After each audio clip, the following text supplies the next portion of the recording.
Good morning. A lot of you might have seen us at the back gate on Friday. The new arm has been installed, and it actually is operational, although we don't have it started just yet because we wanted to take the time to talk to you all first about it. So the barrier arms will be starting tomorrow. We're going to go live tomorrow where they are working. It will be one vehicle at a time. We did find on Friday there might be a loophole. If you are holding your button and you continue to hold your button and you pass the loop, it's going to stay up. It's not going to come back down. We have to remember to just hit the button one time to open the gate, just once, and let go of the button, or the gate is going to stay up. I want to open it up for questions in case you have questions. We want to make sure everybody understands how it works. I brought Gary with me because he knows much more about it, and he can answer the technical questions.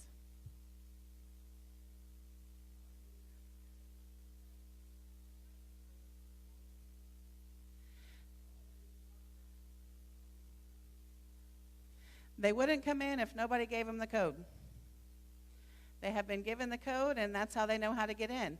We are looking to set up a vendor-only code. I just sent an email to John Nelson this morning in reference to that. That would only be programmed at the front gate, and it would change quarterly. That way, the code, if you have it and you quit working for this company in a month or so, it'll change.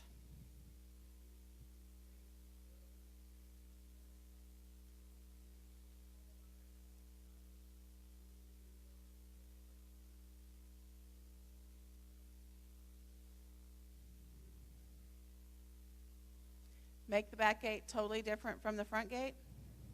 It is definitely something we can look into. I wouldn't change anything until after the first of the year, so we have a chance to notify everyone in a mailing that it's going to change.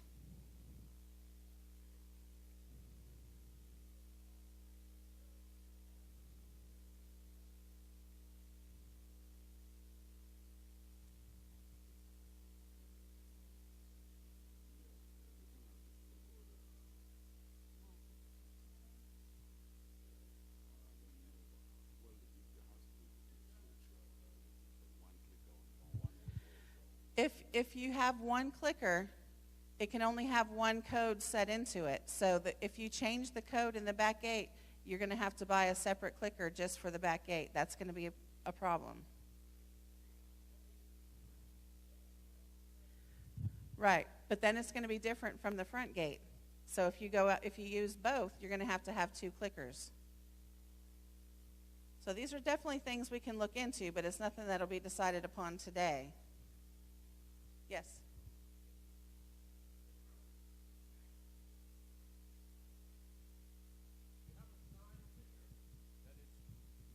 Thank you. You have a sign telling people one car at a time. That sign is entirely too close to that arm because by the time you see that, you're under the arm and you would be in danger. My suggestion is that the sign be moved further back towards Schumacher or have two signs. We can definitely get another sign. That's not a problem. The sign is posted there as you get to the gate where you would either hit your button or dial in the code. If you put it too far back, then some people are just driving at that point and not looking. So I wanted to put it where you're slowing down or stopping.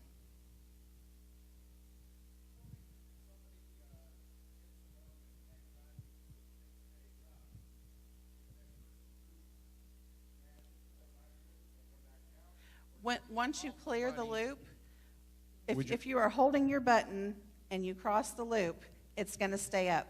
The next person who crosses the loop, it'll go back down as long as they're not still on their button when they cross it as well. Okay, so you don't have to call back in the office or somebody else? No.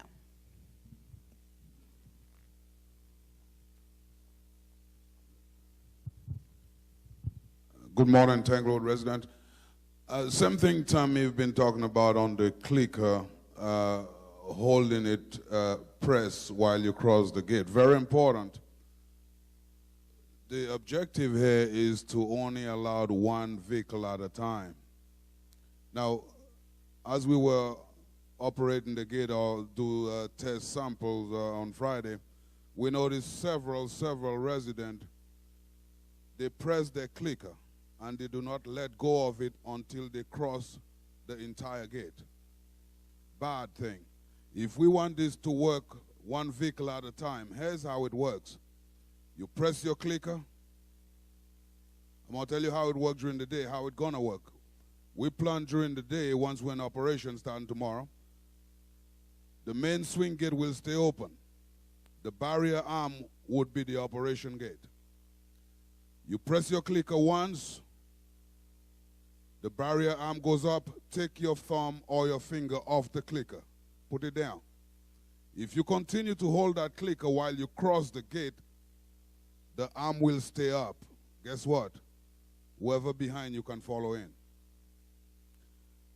The arm not going to come down on you. It's not going to come down on you once you press your clicker and it goes up. It's going to stay up. You don't have to hold your clicker.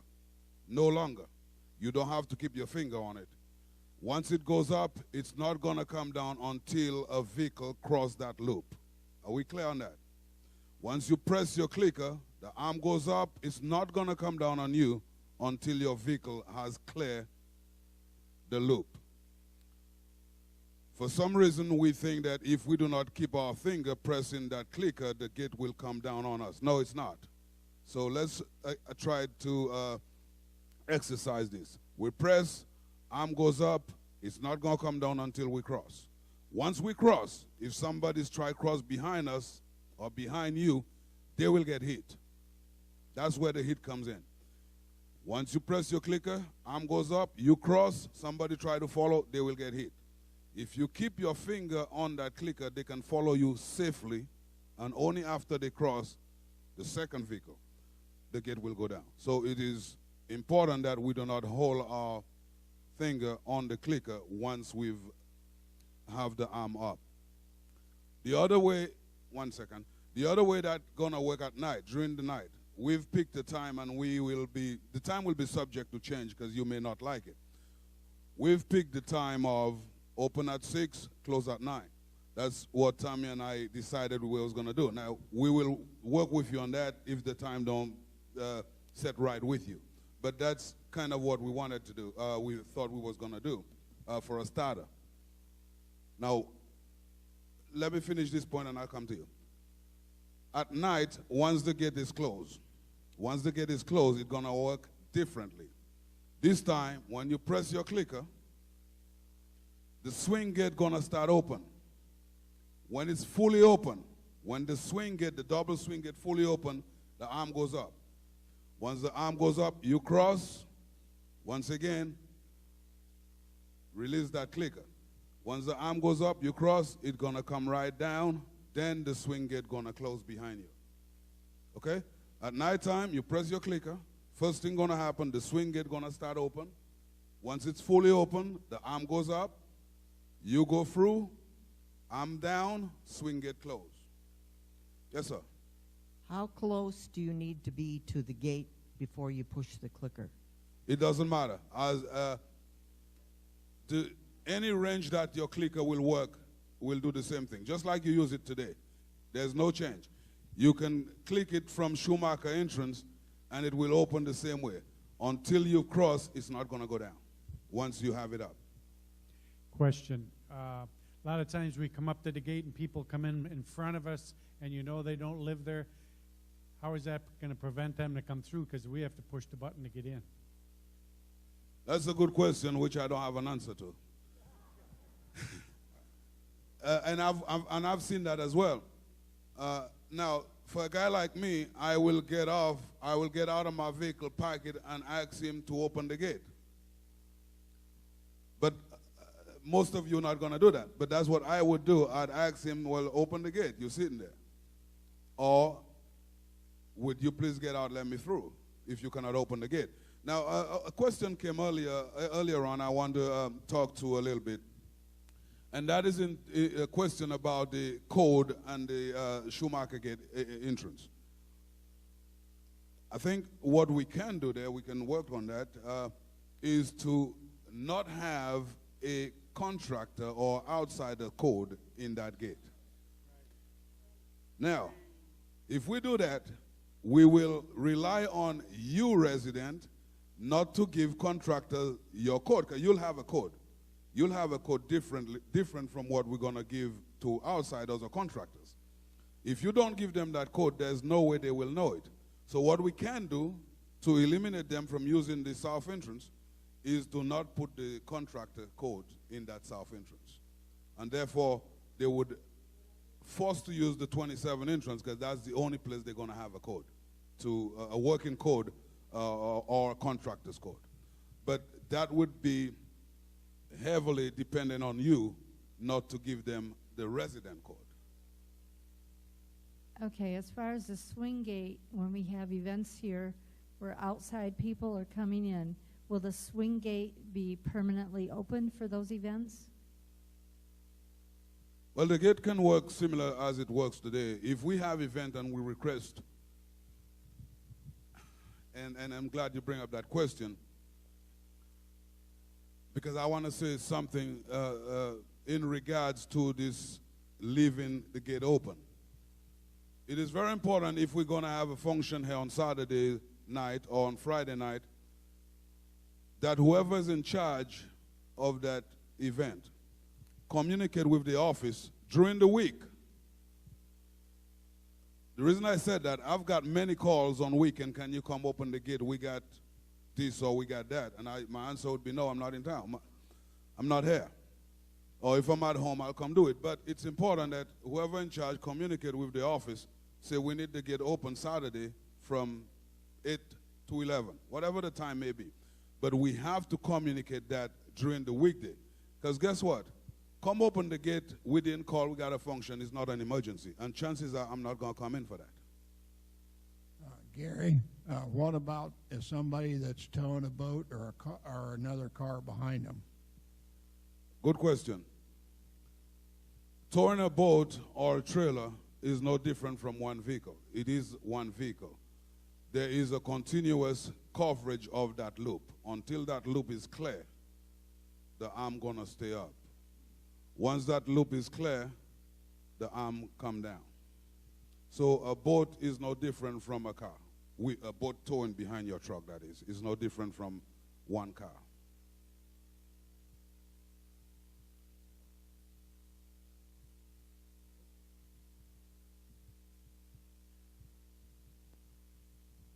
Did I understand that you are going to issue a vendor's code? Because if you do and give them a vendor's code, that means we need to change our present codes because all the vendors have the present code. Well, that is correct. We also discussed that we will have to change the current code because everybody and their grandma and pizza who work at Pizza Hut know this code today. So that's why I asked earlier on to, if we can, as resident, keep that resident code a secret. But of course, we will have to change it because as it stands today, everybody knows it.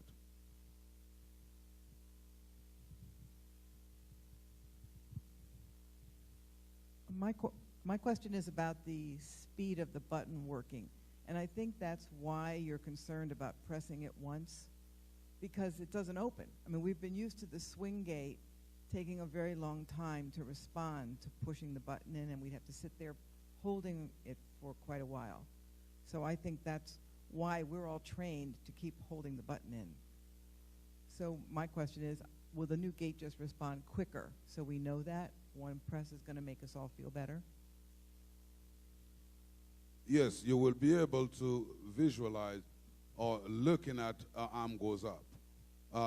During the night, it want to work a little different, and we have to bear in mind that during the night when we press our clicker, the arm not going to go up first. The swing gate going to be the starter. The swing gate going to start open first, as it is today. Once it's fully open, the arm going to goes up. The difference during the day would be the swing gate is already open. So once you press your clicker, the arm will go up immediately. As soon as it gets the signal, it's going to go up. Once that arm goes up, you might be still on Schumacher Road. It's going to stay up until you cross. Once you cross, as soon as you cross, it's going to come down. Again, If it's up and you're still holding your button, with the fear that it's going to come down on you, guess what? Somebody else can follow you. It's not going to come down. Once it's up, unless you cross, it's going to stay up. Once you cross, it's going to come down. Again, very important not to keep that button pressed. Because if we do, the gate not going to come down when you cross. It's going to stay up, and somebody can follow. Gary, residents, how many, by show of hands, please, how many of you have changed the battery in your clicker this year? I believe a part of the problem that has gone unrecognized is how far can that thing transmit on an old battery. The front gate, there's a point where it hits. The back gate had another point. It may be beneficial if we all put new batteries in. Now, please be careful when you change a battery, because if you hit the code key, you're going to change it and it's not going to work. And if you don't know how to do it, I suggest you go over to the business office and ask someone to show you. That's a very good point. Let me throw in something right quick before the next question. Often, Tammy and I have got complaint. For example, I'll throw one example out there, that there is a former resident per se that's no longer live here, that's coming on weekend and use our pool. Just one example. I want you guys to know, especially on weekend, we're not here. I'd like each and every one of you to help us manage this community. This is your community. And I would not, as a resident, let an outsider, once they no longer live here, the outsider, except if they're somebody's guest, they don't belong in here using our facilities. And I would like for you, resident, not to allow that.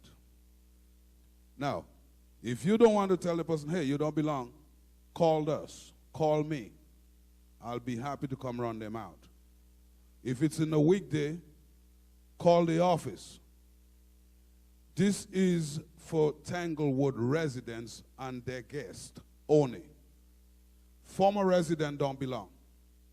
They no longer qualify, except if they are a guest of a current resident. Now, we hear that all the time. We're not here. We depending on all these eyes around here to help us manage this community. 2,000 eyes can see a whole lot more than 4. And please help us do that.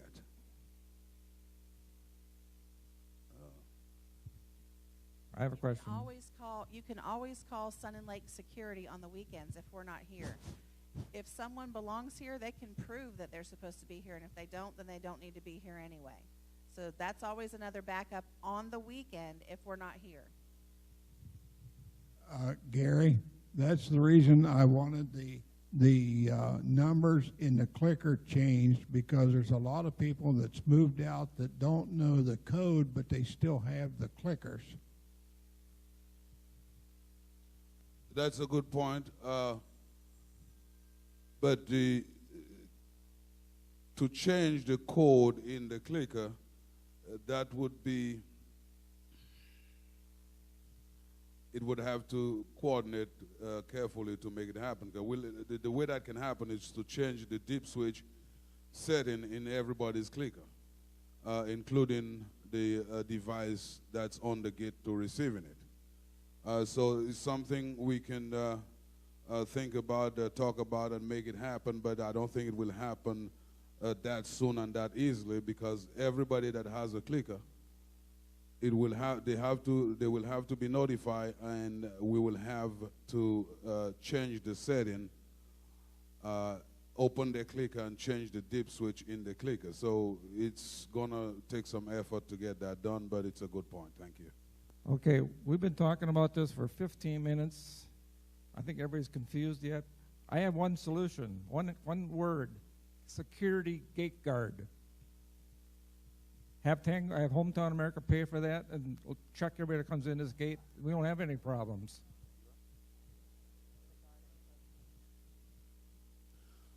Guy at both gate, some people have done it, some people is doing it. We have a community in Melbourne that has a man gate. I've been to man gate myself in Tampa, not in a manufactured home community necessarily, but it was a community where people live. Good suggestion, good point, but this is beyond my pay grade. This is something that has to go higher than me. That's my answer. I have a suggestion, and I do understand. Hit the clicker once, don't hold it. However, most of us, including myself, when I come through, especially the back gate, and I hit the clicker, I don't see the gate move. It's slow, so I hold the clicker again. My suggestion to you is put a light on top of the pole there. When I hit the clicker and it's activated, the light will come on.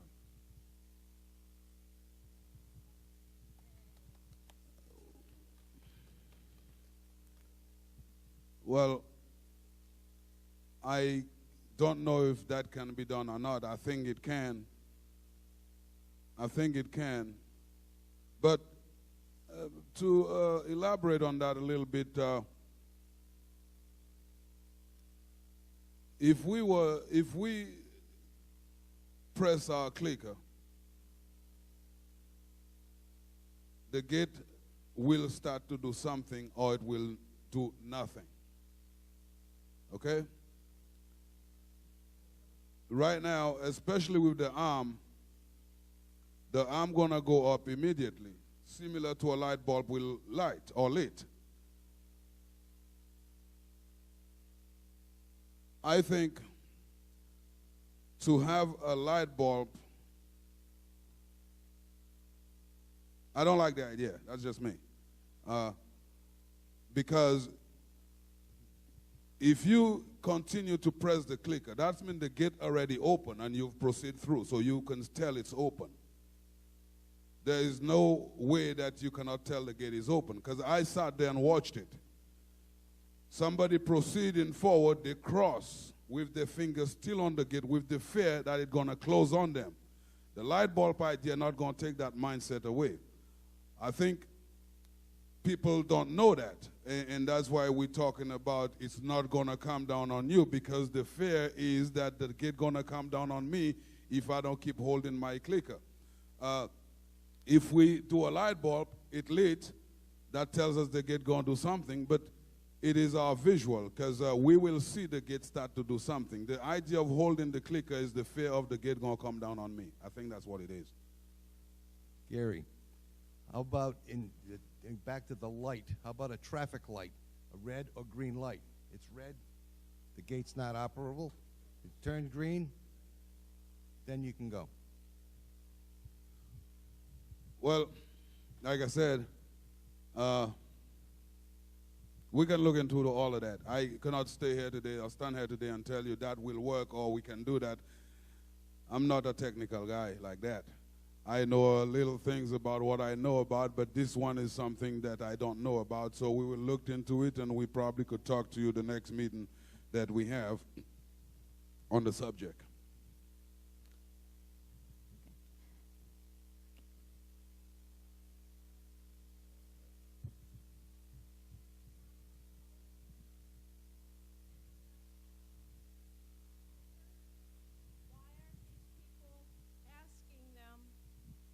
To turn in their clickers at the time of the sale of their house? They should no longer need it. Well, when they close their home, do we ask for their clickers? Or okay.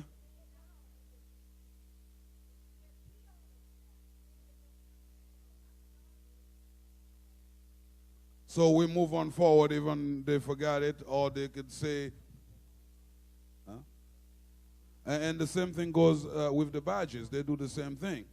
And that's why I think the one way to cure all of that is by reporting those people. Like, for example, I know a resident, and I talked to Tommy on that, that have a former resident, I should say, that have left this community probably for 6 years now or better, but they are here every management day. I don't know how they get tickets, but I know the resident by face. I know where they used to live. I know they don't live here no more. I know all of that. And they are here every management day, enjoying the food and the drink and the entertainment.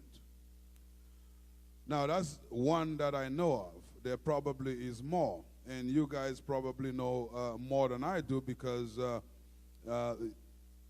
they probably was your next door neighbor or 2 doors down, and you are very aware that they no longer live here. And so, like I said earlier, this is your community, this is your rec hall, this is your pool, you paying for it. Now, if you want somebody to come have a free lunch on you,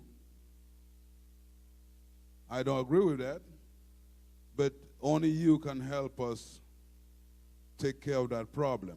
We catch it here and there, but guess what? I probably come to the pool once a week, make rounds around the pool, or occasionally twice a week, sometime none at all, and don't ever know who is at the pool. If I happen to catch somebody that I happen to know no longer live here, that it would be far and few in between.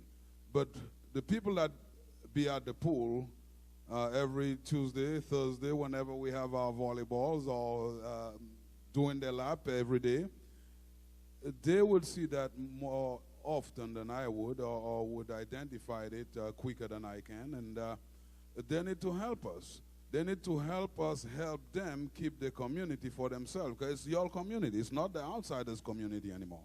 Once they moved out, it's not them anymore. It don't belong to them anymore. And they can come back, but they got to be some current resident guests.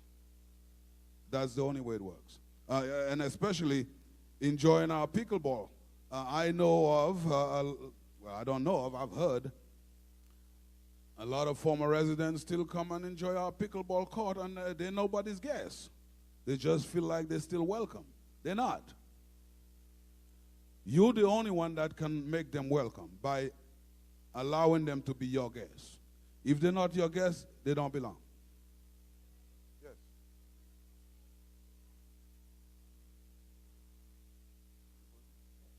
Wait a minute. Hey, wait a minute. He's got a question. I'll be down with the mic.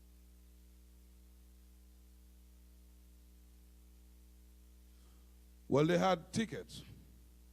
They had tickets for food. Now,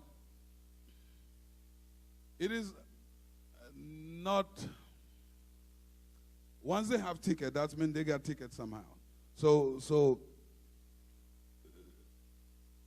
I don't think it was appropriate to tell them, hey, you cannot do this or cannot do that, because they got tickets, and that's what allowed them to be part of the function. They had tickets.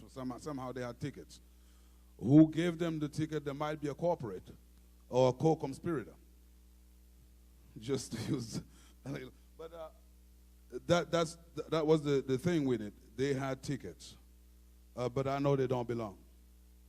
I know that. Okay, we got kind of far away from where I was going to talk about, but I just want to make a suggestion to everybody here that let's use the gate for a couple weeks, and then we can ask some more questions about lights and different things. But let's just try it for a while, and then cut out the hypotheticals and let's get some real facts. I agree with that. I like that. But I just wanted to give an idea of how it works so we can start proceeding, because that's the reason we did not put the Southgate in operation last week Friday. We wanted to talk to you guys first and give you an idea how it works and what we'd like to, what we'd expect of you to do to make it function properly. Thank you, Gary. Thank you very much. And Tammy. Have a great week. If you have specific questions during the week, if you go through the gate and you don't understand it, please come to the office. We'll be happy to talk to you.